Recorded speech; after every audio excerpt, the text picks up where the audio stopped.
Hello, everybody. Welcome to Some Guys Talking. I am one of your illustrious hosts here on the Beard Bros Media Network. My name is Brian Holler, and I'd like to show you my.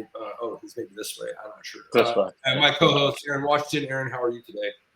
I am doing well. Illustrious. I love that. Is that an SAT word? I'm feeling funky today. I want to impress Rachel Johnson, who's our amazing guest today, and because she is director of ops for CMed Data, and she's VP of strategy and biz dev for New Frontier Data. So got somebody who's really on top of data, words, all sorts of interesting things. So I'm gonna have to make sure I stay on my toes. So yes, illustrious. We're going with that. Rachel, welcome, being with us. Welcome.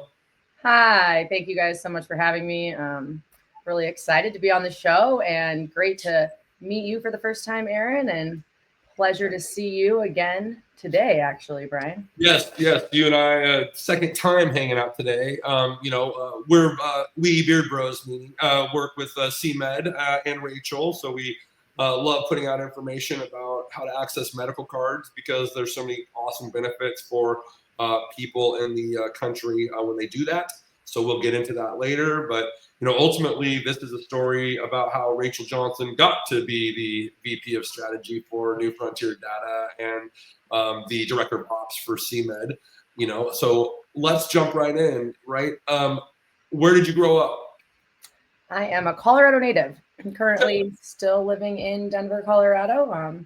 I've left for a year here and a year there, and did some time in San Diego and Florida and got some beach in, but I am back here in Denver, and 3 generations have been here. So wow. Yeah.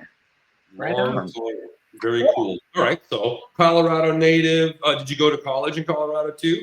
I did. I went to Metro State University. So right downtown in the heart of Denver. Nice. Well, probably pretty easy. I'm from Washington State, so I know there's some similarities in terms of, I'm sure how easy it might have been for you to be around cannabis growing up. Was that something that you were around, or did you take longer to sort of get that bug? No, I've pretty much been a cannabis advocate since early high school, maybe even before then. But I remember, attending the protests when I was younger and having my parents not approve of that. Fast forward to today, my parents support cannabis education and hemp as much as they possibly can. So right on. That's awesome. I really think that's so. You grew up, you were always for it, but your parents were a little anti at first, or a little hesitant, or what have you. Yeah. Was it friends or somebody else who sort of introduced you to the plant? Oh man, I got introduced to the plant just through social setting, I guess you could say, at an early age. I took a trip to Amsterdam during college and decided to write a 20-page thesis on cannabis and, well, partially red thread union prostitution as well. But my parents were not pumped about that. But again, fast forward to today, they're very supportive about it. So. Well, you put in a lot of time, so and it hasn't just been like, I just consume or whatever. You've been doing quite a few different things, not just advocacy, but helping people find resources and all that good stuff. So okay, we're at Metro State, we're doing our thing. What was your degree in? My degree was actually in psychology with an emphasis on human development and elementary education. Believe it or not, I was going to be an elementary school teacher. It's my wife starting her 28th year. Yeah. Interesting. You made a good choice. Yeah. I never went into the teaching field. Good idea. Continue. Yeah. No, I was in. I've been in data for almost a little over 10 years now. I was in large scale event demographic data collection. So I went east to west coast doing any event over 20,000 people, collecting demographic data, and then kind of figuring out how to make their event more lucrative, paint them a picture of who their attendees are, their vendors, X, Y, and Z, as well as then kind of on the lead capture side of it, and then distributing those leads to lead buyers. So, dive into this topic. yeah. How did you get interested in data? Just what drew you to that? You know what? Nothing. I know if you would have asked me if I was going to be in data when I was in college, I would have told you I don't even know what that is. More of the events side of things. I've was in hospitality forever. So I started at like IHOP when I was 14. So I got into events pretty naturally. It kind of just came to me. And it just so happened to be a event data marketing company that I was working for. So I found it very interesting, though. It kind of came, hand in hand with the psychology part of it, really understanding who's at your event, who your audience is, and how to speak to them. And really kind of digging into who those individuals are, as opposed to just going for what you think it is. So I think that while I don't necessarily use my degree that often, I do think it plays a big part in kind of understanding people. Absolutely. Oh, I bet you use your degree a lot, to be honest, right? Like I have a background, I have a master's in communication, and while that's not maybe like scaling businesses or directly marketing, sales, leadership, it has 100% allowed me to be, I think, as effective as I can be at those things. Yep. Right. And so I hear that from you, too. Yeah. That would make sense. For all you boys and girls out there that might be wondering, if those soft skills or those, like those types of careers or those types of programs aren't, for you, I would, pause. You can do a lot with a psychology degree or a communication or a history or a sociology degree. You just have to sort of see it the right way and allow it to grow yourself into whatever. What a nice fortuitous situation that right after that you kind of stumble into a marketing, but you're in an age where data and marketing are going hand in hand, right? Lots of marketing tech. Here's digital advertising, right? So you probably got immersed really quickly into for lack of a better term, the whole entire marketing sales sort of ecosystem digitally and technology. Absolutely. Yeah. Absolutely.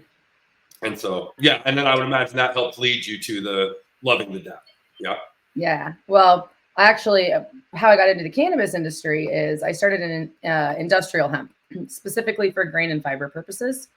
Okay. So I worked for International Hemp, International Hemp Solutions, which then became International Hemp. For about 4 years, I was their chief operating officer, and we imported seed genetics from the Institute of Medicinal Plants and Fibers in Poznan, Poland.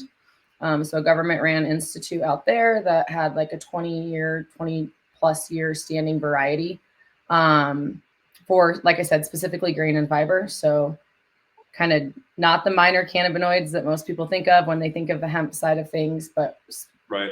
Textiles, animal feed, you name it. That's what the genetics would eventually be used for. Sure. So we had a direct partnership with them. We imported certified seed and distributed it to North, Central, and South American farmers, specifically for propagation. So seed for seed, planting seed to grow more seed. Yep. And well, there's a lot of metaphors we could dive into there, but yes, exactly right. So I would say that's where a huge passion of mine lies is pushing sustainability forward and, using the whole plant and trying to figure out how to educate people on what does that mean? What does that look like? What are all of the different uses we can use for the plant and how it can be used as a commodity, really. Yeah. And you need a lot of data to back that up because there's a lot of projections, pricing, just a million things, habits, everything down to like what the, how to grow it, right, effectively, what's the landscape like, the topography, and I didn't even get into lights or techniques or, it's just a lot. I don't think people really realize the sort of breadth. And it doesn't just apply to cannabis, obviously. You farm corn, you probably got a lot of these things you got to consider as well, Right. Yep. And so I like that you come at it from this angle because it reminds me that there's so many things that people, your average person, right? We're all that like 1% of the people that work in the space are total nerds about all this stuff, right? Mhm. But the majority of people, I don't think understand how complicated it is. And I'm going to guess, but please elaborate if not, or if you agree. You would say, I would guess that data is a great kind of tool to use to sort of help people in this fashion, right? Yes, it of course helps the operators and the people on the front lines, but there's generally speaking stuff you can suss out of that would be very friendly from a, maybe PR, sales, marketing. Yeah, absolutely. When I first got into this space, there wasn't, hardly any data on industrial hemp, at least here in the U.S. So part of the reason why we, went with a partner that had been doing it for 20 plus years is because they know the variety, they've been doing it forever, and they do have the data.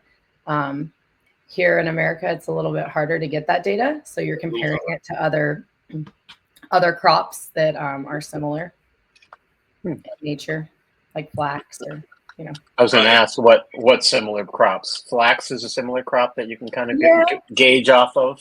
Yeah, I mean, I would say the yields are probably different, and I don't want to jump too much into that because I'll probably misspeak. It's been 4 years since I was really in it, but yeah. Okay, interesting. Well, it's not hard to like sort of see that there would possibly be a framework, especially for, I'll just say, sort of genetics that start and present in a similar fashion, right? Absolutely. So flax definitely, I was like, oh, and I don't know shit about shit when it comes to like, growing or like, I'm not Bill or Jeff or any of the amazing people we're blessed to work with, but I maybe know a little bit like you do, Rachel, a little bit. Well, Rachel knows a little bit more than a little bit, but ultimately, enough to be dangerous. And ultimately, I think there is some things we can suss out, from that. I would agree, okay. So now we've taken our sort of journey from, all right, like we understand that data and tech and marketing kind of go hand in hand. And now you're working with international hemp. So now you're very much immersed in hemp cannabis land. So now you're seeing, okay, here's how all these skills plus what I did in college sort of, evolve. How long did you stay with that? And then what was next? So I was with them for about 4 years. One of our farmers actually, so we went out. If you draw a straight line from Poland over to the U.S., you're going to land like right North Dakota, South Dakota, Minnesota kind of border. Yep. So that's where the variety does best, right, as far as your agricultural zones go.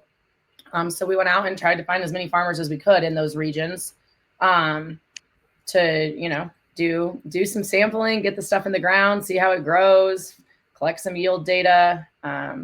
Very cool. Worked with some drone farmers. I don't know if you're familiar with Derek, the drone farmer, but had him come out and take videos and drones of all the fields and kind of, collect as much data as we could on it to try and push the plant forward as a whole, right? Because we didn't have at that time processors, manufacturers, and now as they're coming on, it's really cool to see. It took, it's taken a long time, almost a decade, I think, to really get it out of the ground. Scouting is so much more effective now, and like being able to suss out how a place is going to perform in that way, indoor and outdoor, is so much more advanced than even 10 years ago. You're right. Like that would have been so much harder 10 years ago than today. Yeah, it's pretty crazy to see it because you're talking big ag, so it's not like the CBD varieties. I mean, our fiber variety, I think, was between 12 and 14 feet tall. So, almost three of me. Right. Yeah, so kind of grows like bamboo, almost very dense, and getting to go onto the fields and kind of check out what that looks like on a big ag scale was pretty cool. And I would just like to point out to everybody, do you see how easy it is for Rachel to just rip this off? Because she's worked in the business for so long, right? We're paying attention to her journey, right? I'm not talking to you people and watching, pay close attention to people who can, speak with that level of knowledge and self-assuredness and confidence. It usually tells you that they know what the fuck they're talking about. You Are know, you saying instead of bullshitting, she knows what she's Well, talking about? well, I would also say, you know me, I I'm talk. not saying Rachel doesn't know how to bullshit. No, I'm not saying that at all.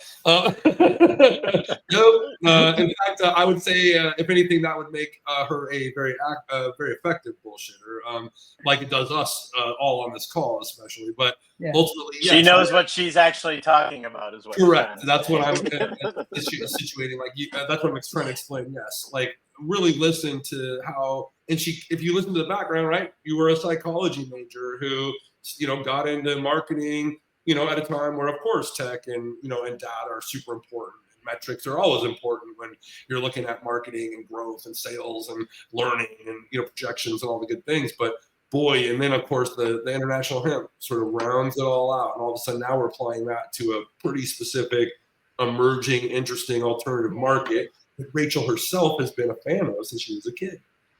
Yeah. And so now we're all of a sudden coming full circle. Yeah. Yeah. Okay, so then what happens after international hemp then? So one of the farmers that we sold to was actually in Pennsylvania.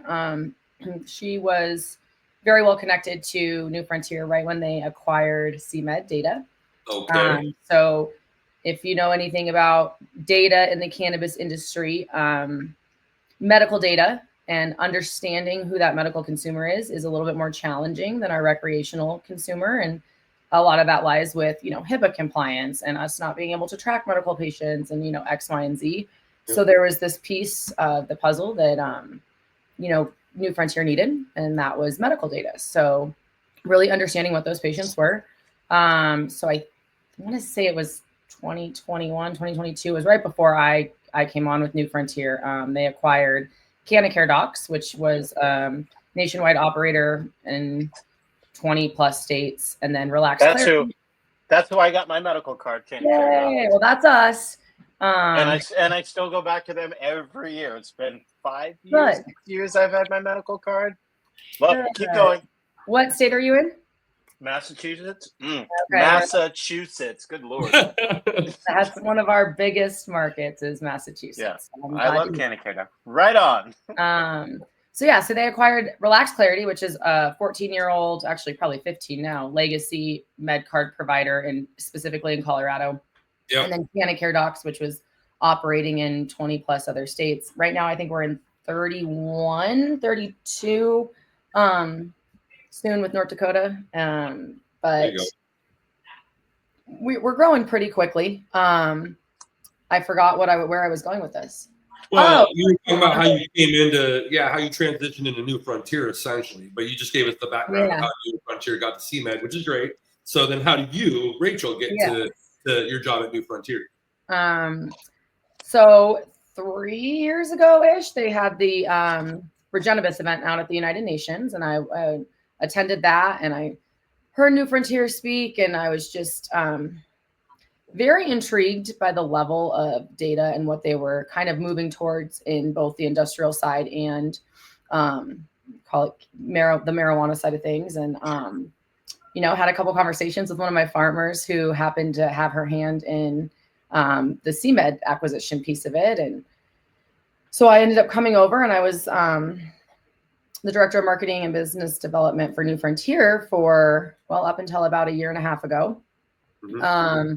Working specifically in the advertising side of New Frontiers. I didn't really touch CMed too much. And then actually one of the founders of Relax Clarity, and at the time he was our director of operations, had a new opportunity present itself. So I picked up where he left off and came over and transitioned to the CMed side. So for the last year, I've kind of, even while I'm still with New Frontier, it's our parent company, and I still do support, obviously, and do as much as I can. I am primarily just on the CMed data side of things, which is, Aaron, for your information, the parent company now that holds Cannabis and Relax Clarity. So we still operate as Cannabis, we still operate as Relax Clarity. CMed data is kind of that big arching umbrella. As we start to paint the picture of these medical cannabis patients, pharmaceutical companies come on, insurance companies want information. CMed data is kind of that B2B type play, if that makes sense. And then still operating, like I said, as Cannabis and Relax Clarity. We do keep the brands separate just because people are so aware of who Relax Clarity is in Colorado that, you know, it's not broke, don't fix it. I kind of, right. You know, and anybody else gets to know CMed basically as they move forward, right? You know, which is sort of where we come into working with, you know, Rachel and CMed, is helping folks get exposure and understanding of the benefits and different angles that they, you know, or different things that they will gain benefit from having a medical card, or why they're important, or, you know, and then of course CMed itself, like Good Bros, a great resource for consumers, just basic information about different cannabinoids, different types of form factors, and you know, different rules, because each state has maybe some slightly different nuance on, you know, how you can acquire the medical card, which is also why you might want to just go straight to CMed anyways, because they will know and their experts will be able to help you right away, and you don't have to sort of jump through a lot of hoops. You just give a call, hit them up, boom, they'll help you out. Yep. But that's one of the biggest reasons why they exist. It's just more handy, you know, access for patients. As we all know, it can be a lot of hoops to jump through, and we're people who work in the industry, you know. Right. So, you know, I can only imagine what a, you know, 75-year-old, you know, person in, I don't know, Massachusetts thinks once they're like, you know, I should probably get one. Yeah. You know? I mean, that is what we kind of pride ourselves on. You know, there's a lot of places you can get your med card. We pride ourselves on helping people from start to finish. So getting that intake work done all the way through your state registration. We've got a whole call center here. Well, in Colorado, we have actual clinics.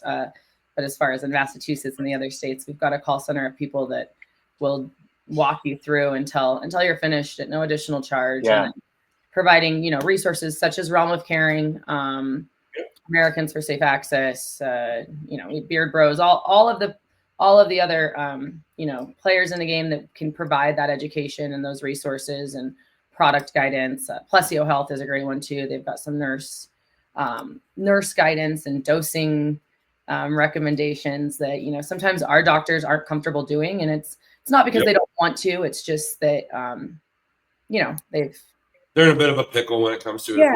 Right. And they don't want to say the wrong thing, or, you know, as far as, you know, compliance and liability goes. So we try and hand them over to somebody that is comfortable making those recommendations. And so, yeah, we from start to finish, all the way through the year, we try and hold our patients' hands. Can I say, I think it was a really smart decision to just let the you know, different entities keep operating, you know, under their name. I really like that, because it's something that I got my med card in when it was more difficult. Now it wasn't like a Zoom call, it wasn't a phone call, literally going into the office, talking to the nurse, talking to the doctor. So I have this loyalty to Canacare. Like, I could go anywhere, but I go back to them because it's funny. I had spidey sense. I got my medical card in February of 2020, and literally the pandemic happened. They closed down recreational, and the only people who could still get meds were medical patients. I literally got it 1 month before, so no one could buy weed, and I had a great pandemic. Like, I still had meds and access to it, but every time I think of it, I'm like, yeah, that was spidey sense. I got it in February, and then they were like closing down recreational, and I was still like, no, I can go to medical. See you guys later. So, but I do. But to the overall point, I love the fact that you did that, because there is that feeling of loyalty. Like, that's who I go to every year. I get my notice, and I speak to them, and I'm like, cool, let's keep it going. So I like that. It's like the I tell my marketing team, if you're familiar with Carl's Jr. and Hardee's, same exact thing, same exact different branding depending on what region you're in, and we are as well. It's actually a good parallel, the Carl's Jr. Hardee's thing, right? Like, they're owned by the same company, you know. So they easily could have shifted to whichever one's the more dominant one money-wise. I don't know. Maybe it's Hardee's, maybe it's but they were smart to be like, no, you know, people in the West are more familiar with Carl's Jr. Why would we do this? Right? There's a whole structure there. We've got some branded food and stuff that everybody remembers, just like with Hardee's on the East Coast, right? So stick with it, right? You don't always have to be one thing, you know. it's funny because this actually brings up a larger conversation about sort of the PR of, the fact that like one company owns, multiple companies, right? I know when we were younger, that was very much like, ooh, don't talk about that. But now, like, everybody knows this, and everybody knows that everybody's owned by whomever they're owned by. I think that everyone's owned by literally More. 8 companies. Right. Literally, there's a map of 8 companies that own everything. Agreed. Everything. And so your little piece of that pyramid or whatever it is for you, I don't really think it's weird to like talk about it that way at all. In fact, it can be very advantageous to do it that way. And especially in your case, or in New Frontiers, I should say, right? They did it for the benefit of the consumers. It makes total sense to do it that way. I just think that that's an indicator that, New Frontiers' ears are on the ground. Clearly, they are a data company. They're listening. They, they pivot and act accordingly. Absolutely. Right. So, and Rachel, that's pretty much a theme of your whole conversation today. Yeah. Which is okay. I learned. I got to the point where I felt comfortable. I will say expert, right? Then I graduated to the next thing. Got in that room, did really well there, graduated to that, boom, graduated to the next thing. Yeah. Absolutely. Yeah. Yeah. I think that's a big, like, those are things we like to point out. That'll probably be like a call to action. We try to treat these like in some ways, more of a wink and a nod, but to like the Zoom calls, because here we are all day long on Zoom, Google Meets, Microsoft Office, whatever, all day long. And so we like to do things that you do on like maybe some of those meetings where you roll your eyes. But ultimately, it's hard to have calls to action after a meeting and to note them and to move forward. You must do that. But we also, like to play on that a little bit here and have like CTAs for everybody to take with them based on like, hey, guess what? Hard work and learning works. Look at Rachel, right? Like, look, guess what, right? Data matters. Data does matter. A big time, yes. That call to action is a leftover from our original show. It is. Because when we would talk about, because it would be about mindfulness. And in our cases, when we were preaching, kind of trying to fight against the manosphere and talk to men about being, more with it and not afraid of emotion, we would always have a call to action just to say, like, whatever it is, to be the overall point of what we were discussing, whether it was to be mindful or everybody's going through something or just like, it was always something. And that's why, because we started that like 2 years ago. But that's the leftover of that CTA. Absolutely. Also, like, just connection, human connection is so important. Like, yes, we're on Zoom meetings all day. I am a people person. Like, I like to be in rooms, talking with people. Yep. Feeling people's energy, like, as much as possible. I just recently took the vice chair position on the board for Cannabis Chamber of Commerce. Hey, all right. Right on, congratulations. Thanks. Nice job. Because I needed something else on my plate. Yeah. Always a good idea. Yep. No, I didn't need anything else on my plate, but I'm missing human connection. I'm like, I got to get out from behind this screen and like talk to people. It's not the same. I mean, yes, when your camera's on and you're vibing with people like we are in this room, great. But there is something to be said about shaking hands and really being in the room with people. Hugs. Yeah. I know the first time I met Brian, I'm sure like your perspective of, who I am and how I party is a little bit different. I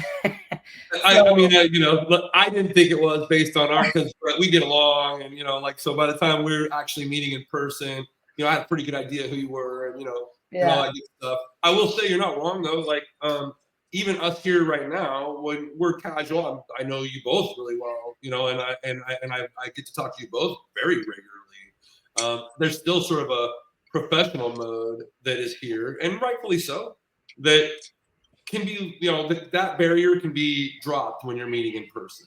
Absolutely. Right?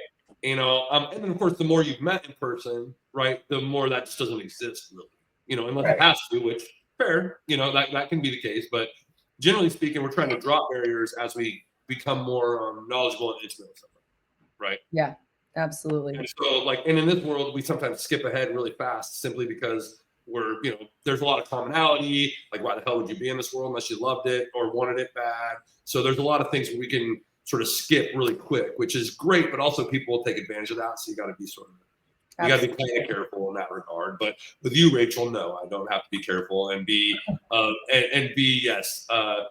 It was much, I'm the same, so it wasn't too long before we had a nice hug and we were, enjoying a smoke together and, and talking about what we're going to do moving forward, which is what I like to do too with everybody that I like to work with or that I'd like to work with or that I'd like to just talk to and get to know. We're very blessed to know a lot of awesome people in this space. And I think that's one of the, you make a very, very good point about, yes, data is important and, and leveraging technology is super important, but most of everybody I would like to think agree with you in terms of like, you still always got to make time for that sort of personal touch. It's still the most effective. Absolutely. There's a lot to be said about being able to go to events. I know they get expensive. I know you feel like you've been away from work when you get back from them because you're like, oh my gosh, I just worked for me in high heels for right. X amount of days, and now I want to go and to do more work. So I work, do more work. Now, is the work fun? Oh, yes. But like, it's work. Like, like you said, you have to be like dressed up. You got to be ready to talk. Sure, you can have fun over here, but then you got to be ready to like pitch on a dime or explain your business or explain your job really quick. Or you might talk to somebody you're recording and all of a sudden they only have 5 minutes, but they're ready to close. You better be ready. Like boom. So it ain't not working. You know what I mean? Like it's working. Like you spend energy. You're definitely spending energy. You are, and your focused strategy, you're strategically, at least you should be, focused on moving the needle for your business or yourself, right? Yeah, absolutely. Even though, yes, I love having a smoke with Rachel and talking with all these amazing people I'm blessed to work with, but I'm sure, like in the midst of talking to Rachel about, I don't know, sports and the weather and, whatever, right? There might be hey, I had an idea about what we're going to do together, or hey, Brian, do you know this person? Or hey, Rachel, do you know this person? And I'll be like, yes. And like, again, those are the things that you can't necessarily do, without being in person. 100%.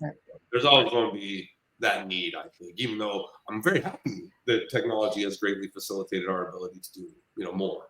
I am too. And I feel blessed that I get to work from wherever I want because it has, given me the opportunity to be in whatever state I want. Mind you, I carry my monitors with me. I look like a hacker. I'm not. I'm just in cannabis marketing, but yes. I suspect we all look a little interesting flying through all these airports everywhere. But yes. My brother got me like this thing that goes on my computer that like expands it so that it has 3 screens. And I had it in a bar not too long ago. And did you open it up? What are you doing? Take that, or what are you doing with that? And I'm like, I've got my drink here. I've got my food here. I've got 3 screens and a keyboard. What do you think I'm doing? You know what I mean?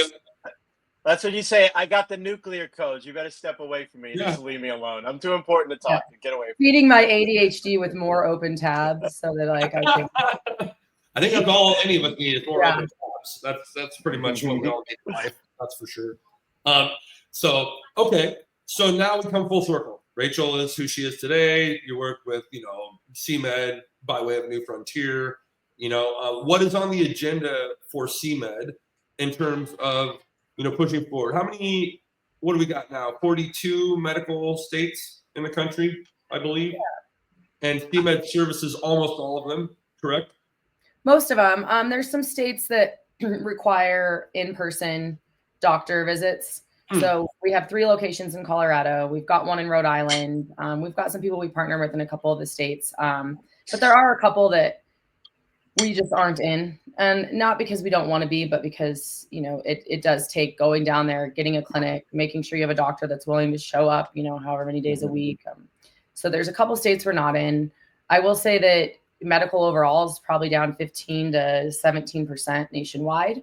So a big thing. You mean like medical card adoption, like the amount of people getting medical cards? Yeah, like the actual patient count, is down. And that's mainly just because of, education, or I guess I should say the lack thereof. Lack of education. Yeah. Yeah, I think you've got people going, oh, well, it's legal, so cool. I don't need to worry about this. Mm-hmm. But wouldn't you like to buy more and pay less? Yeah. You're saving between, depending on what state you're in, 15 to really 25-30% on taxes right out the gate. Plus you're getting whatever medical discounts that particular dispensary offers, willing to be able to purchase more, different product varieties, shorter wait times. I mean, I could keep going, but yeah. a ton of Also, and in the early days here in Massachusetts, you had access to different meds. In the early days, the rec menu was this, and the medical menu was like usually twice as much. So that was the other benefit in the early days, that you could get access to different meds that you couldn't. You know, a lot of the heavy hitters absolutely were available, you know, to medical patients and not rec. So no, there's no reason to not get a medical card, seriously. And I've talked to people at dispensaries and they're like, yeah, I've been meaning to do it. And I'm like, how do you buy your weed? And it's like, because one guy was like, well, I just buy it, you know, well, he needs an ounce a day, whatever. But he's like, I go buy an ounce a day, as opposed to having an allotment, which you reminded me I have to call Cannabis docs because I need to raise my allotment. It's been the same since 2020. And every once in a while I run out. That's right. I'm sure we'll hook that up. Yes. But yes, there is a ton of benefits that people, you know, they don't realize. And I mean, you know, that cost savings is a huge piece of that. We actually have a little cost savings calculator on our website. Really? Go in, type in your state, type in how much you spend per month on cannabis, typically spend, and it'll tell you how much you can save annually. And you know, but I'd have to admit how much I spent now. That's all. But yeah, between you and CMed, you're good. But we're not collecting that data, so. Oh, see, so it's only between you and the machine for a moment. There you go. It's just a little calculator that I thought was going to be the easiest, most simple, straightforward idea I've ever come up with, and it was not that. My really difficult. And I don't develop the website. You know, I go in and like make it look pretty, but no, I don't code it. You're the person who's like, hey, I think we can do this to the engineer, and they're like, oh shit. You know what would be really cool? Done in 2 weeks, right? You know. But it is cool, and people do find it useful. So that's awesome. No, it's super cool. Yeah. Like preaching to the choir. If you're in California, I don't know what you're doing. Like truly, like without a med card. You know, like the prices here are pretty steep, you know, and you have some of the best benefits of any state in California. Well, and it's the cheapest state to get a med card in. I mean, it's the cheapest to get one, and you get like a bunch more weed, and your savings on taxes it's up there. As Rachel pointed out, they're usually between like 15 and maybe 25% that you could save. Cali's is up there. I believe it's like something like 22. What's the average cost of a California medical license, medical card? Like $50. It might not even be that much. I think. Yeah, it might not even be that. Yeah. Now you could go, because there are places here who have like a med BOGO, so buy one get one. So literally, the price of your card, and I will go, and it's you get an ounce, and you buy 1 ounce, get another ounce free. That alone is your savings, or close, to that. You're done. That's crazy. Yeah. And some people are. Well, I think our average is 150 here, or maybe less. But yeah, you go for 2 visits and you pay for your card, or 1 visit in California. Yeah, right on. And moving forward, so they'll probably actually, Rachel, what are some ways that CMed's gonna, like in short term or maybe long term, that they're going to continue to try to bring awareness to this? Well, besides working with amazing folks. I was just going to say Beard Bros, all of our amazing partners that are also working with some of these medical patients that can kind of help us get the message out there. In these, I call them hybrid states, but adult use states where rec is becoming more prominent, partnering with the dispensaries to say, hey, do you see the value in the med patient like our data is showing us, right? Our data shows us that medical patients on average are spending $25 to $30 more per transaction, right? Yeah. So they're going to spend the same amount. Does it go towards taxes, or does it go into the dispensaries, pocket? So educating them. We also know medical patients are just a little bit more loyal as far as choosing a dispensary, knowing what products are there, and then staying with that dispensary because they get those loyalty discounts. So that's true. And saying, hey, let's put up let's put up some videos or some promotional material that explains while these rec patients are waiting in a longer line than the med patients. Yeah.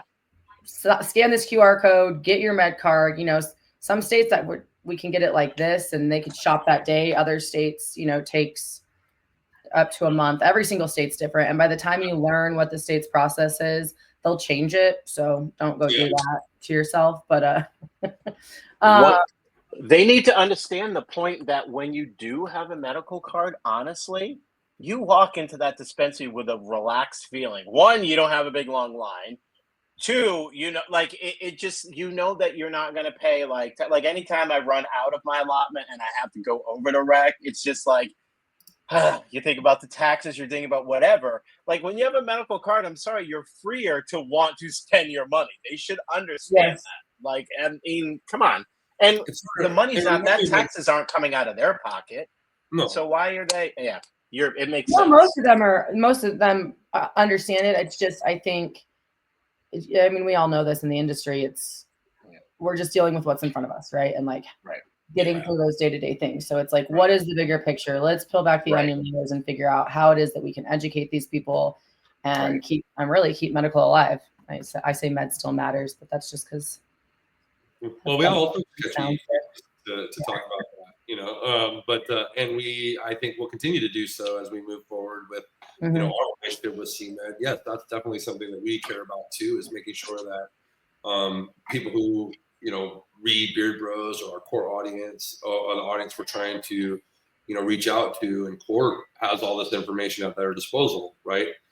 Make an educated decision. You can decide what you want for yourself or what have you, but at least know all the information and know what you have available to you, so that you don't, you know, maybe fall into some bad traps or habits or, you know, that sort of a thing. Or, you know, like it sort of reminds me of TSA pre-check, right? Everybody's like, oh, I don't, you know, I'm like, would you pay $85 to, you know, for like 5 years or whatever it is to save yourself a headache at the airport? The answer is you damn sure would if you knew, if you could see the forest through the trees, right? You know, if you're in that situation where you're trying to make a snap decision, you might be like, I don't want to spend $85. So not next thing you know, you're on 4 different planes in the next 6 months, and you're like waiting in the security line going, right. You know, and so ultimately, like, it's sort of like that, right? Like, oh, I'm going to go get that med card. You're right. Why wouldn't I want to save 25%? I'm going to do that. I'm going to do that. Meantime, you've gone to the dispensary 10 fucking times and spent, you know, the 25% you were going to save. When you that's what happened with me, and then the world shut down and called it a day, you know. So it's really just a matter of kind of waking people up to like, hey, do this, you know, you got to do this, right? And that's definitely what we partner with CMed to do, for sure, is to, hi, here's something for you. In fact, I really liked our thing we did with Realm of Caring, you know, here's Beard Bros as a source, go to CMed, get your med card, hop on over to Realm of Caring, and now that you're, you know, eligible and you can do some things, you can do some studies for them and you get some fringe benefits from those studies. And in addition to being somebody who's actually contributing to, you know, a place that's helping folks understand all of this. And so, you know, we're all just trying our best to do it. All things, like New Frontier, CMed, and you and everybody. We're very thrilled to be able to work with you that way. So, okay, what's next on the horizon in the short term, just for you? Events? Are you doing a lot of different things over the next few months, like most of us are? Yeah, I mean, we've got several. I've been finding a lot of value in the smaller, intimate events where you can really truly connect with people. That's not to say that I will not be at MJ Biz and we won't be at MJ Biz, because we will. And we love, you know, we love that event. We love Benzinga. We love all the bigger events as well. But Flower Expo. But I have been finding a lot of benefit in the smaller regional events where we can really connect with the community and talk about what they're doing and how we can kind of align with well, now you're in Chamber of Cannabis and their studies. And, you know. Excuse me. But yeah, that makes sense for why you would do that as well. So yeah, we have a mixer this Wednesday coming up here in Denver. And last week we did 4 events, but dispensary pop-ups too. I've got a good team out in Massachusetts, Rhode Island, that are trying to just connect with dispensaries, community events, and going out and just educating, anyone that's a cannabis user. We're also actively working with some alternative medicine providers as far as chiropractors, acupuncturists, and we've got the same type of patients. Yeah. Integrative wellness, anything in that lane is usually very friendly. They pump natural ingredients to their patients as well. Absolutely. And they complement each other very well. There's no competition between an acupuncturist and us, and how can we kind of get their message out, and then vice versa as far as, pain management goes, or whatever. Actually, that's a really lucrative lane. Like, I'd love for us to get a integrative wellness center as a client. We would 100% be able to kill it with them, and it would be a lot of fun.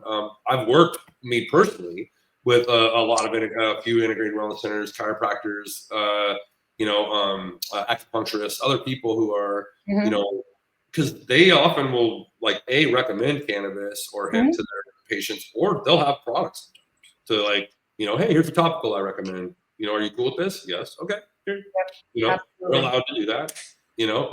So anyway, there's this is a whole nother hour-long conversation that we could have about how, all of this leads to a lot of great mainstream or more sort of other opportunities in different industries that people might not see, But anyhow, we'll do that for part 2 with Rachel, of course. Yeah. There you go.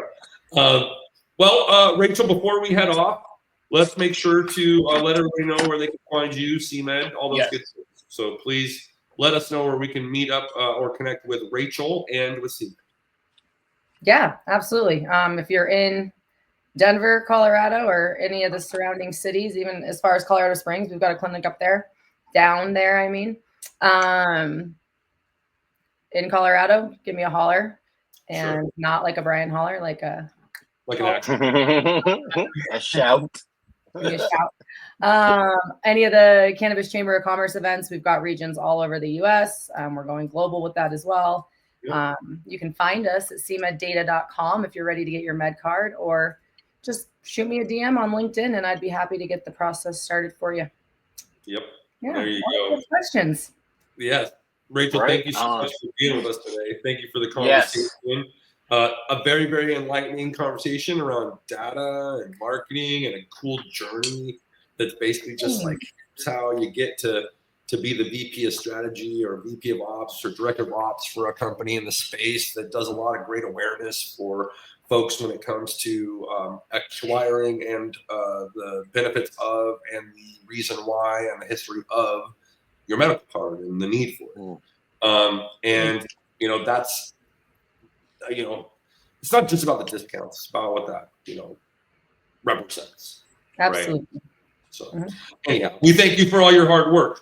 Hey, thanks for having me. It was great. And Rachel, if you need anything, reach out, because I'm an advocate here in Massachusetts and preaching to the choir. So if Canna Care Docs needs a positive endorsement, I'm down. Oh, a quick question. Where is your where are you located in the state of Rhode Island? Both of my We're in Cranston. Go to University of Rhode Island. Cranston, are you familiar? Okay. Yep. I would pronounce the street name for you, but it's long and I can't. So Rhode Island, Cranston. I got that. I can send them that way. All right. And one last thing before we go, CTAs. We talked about 2 of them already. One is data is important. Might want to have some processes in place for your organization to evaluate data and make sure you're actioning things based on what you're learning. Second is, but data and technology are not everything. Very important to have a personal connection, whether it's for business or for medical card acquiring. Yeah. Right? This is why CMed puts so much attention on making sure they can handhold or to give really good service to the people that work with them. Right? What am I missing? Did I miss any other CTAs? No, I just highly encourage you to get out, be part of the community, ask questions, even if they're hard questions or you think they're stupid questions, ask them anyways, because that's how you're going to get ahead. Ask as many questions as you can. Ask all the questions, always. That is 100% true. It's on you if you don't. Yep. So that's another one. We'll leave it at that. I like that one. Let's leave it at that one. Rachel, thank you so much. Knowledge is power. That's the. There you go. That's a standard one we can go with. Knowledge is power, and data is fuel. Yeah.